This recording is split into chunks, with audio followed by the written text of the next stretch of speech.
Irri geerrareen kufne biyyoo uffatee jira, biyyoo uffatee jira, biyyoo uffatee jira, biyyoo uffatee jira. Maaliif deemtee achee qe'ee masaraa du'aa kaayyoo qeerroof qarree taasistee abdii gu'a. Atoo garaa guutuudhaan saba keef kuftee kaataa maal taatee jarjarteree eebbisaa yaaddee laata usmaa yoo yaaddee laata daadhii kee yaaddee laata daadhii kee yaaddee laata daadhii kee yaaddee laata. Mee maddu goota koo maal muufattee goodaante saba keetti osoo nimi du'a jala kanaante.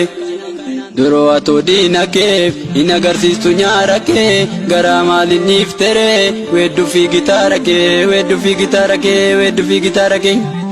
Kan masaraa sochoosee diina qalbii naasisee isa galtuuf keessummaa subee cabde taasise. Akkamiin dhiistee deemtee jirtuu saba keessanaa isa roorroo waareersee lammiif ijaare manaa lammiif ijaare manaa lammiif ijaare manaa. Atoo daban hojjannee sabaaf qabsoo mammaakte dhugaa ifa baasuudhaaf galma seenaa marmarte.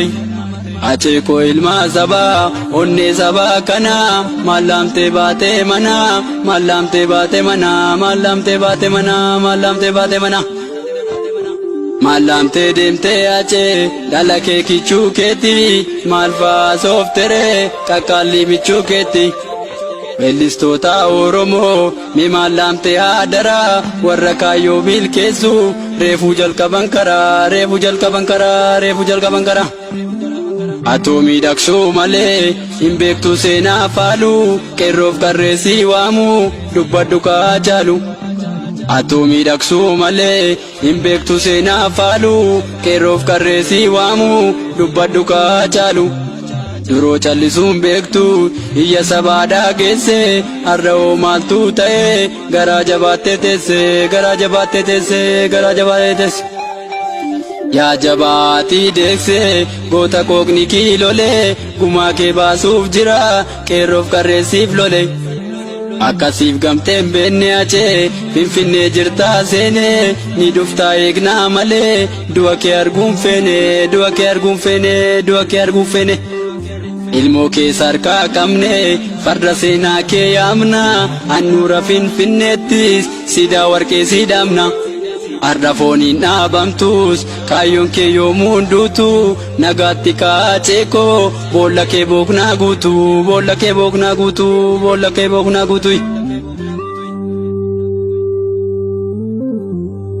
Waltajjiin miidhagu nutti qaawwaa barbakki kee barootattuun argamu hacee koo kan akka kee goota Oromiyaan biqilchite hacee koo sanyii jaagamaa waltajjii irraa si dhabuun akkamittiin yaadamaa. Barsiistuu seenaa sirrii gagdidduu seenaa hardhumee geerrartuu gaafa xiiqii gooticha gaafa barkumee goota gaafa barkumee. Bishaan baaroo dindilaa gaafa guutun beekanii lubbuun dhiiraa biliqaa gaafa duutun beekanii gaafa duutun beekanii gaafa duutun beekanii.